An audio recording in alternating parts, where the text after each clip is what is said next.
दो संख्याओं का योग और उनका गुणनफल क्रमशः 12 और 35 है, उनके व्युत्क्रम का योग कितना होगा, ज्ञात कीजिए। तो देखिए ये क्वेश्चन जो है KVS 2015 में पूछा गया था और इस टाइप के क्वेश्चन यूपी टेट में भी पूछे जाते हैं।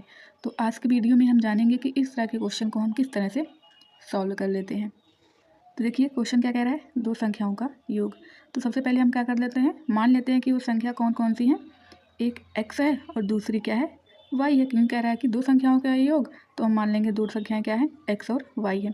अब कह रहा है कि उनका योग कितना है, 12 है। क्या करेंगे, x + y बराबर कितना कर देंगे, 12। और आगे कह रहा है कि उनका जो गुणनफल है वो 35 है, यानी कि x गुणे में y कितना है, 35 है।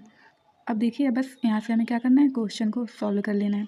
अब आगे क्या क्वेश्चन कह रहा है कि उनके व्युत्क्रम का योग कितना होगा, यानी कि जो संख्या है उसके व्युत्क्रम का योग कितना होगा।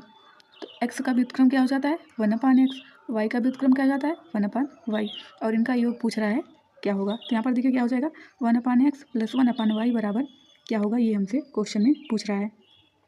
तो देखिए हम क्या करेंगे, इसको हम सॉल्व कर लिए और यहाँ पर x हो जाएगा तो कितना हो जाएगा, प्लस में x और अपान में x इंटू में y कितना हो जाएगा, x y। तो यहाँ पर देखिए y + x लिखें या फिर x + y लिखें, उसका मान कितना है, 12 है। तो यहाँ पर y + x बराबर कितना हो जाएगा, 12, और अपान में कितना है, x y।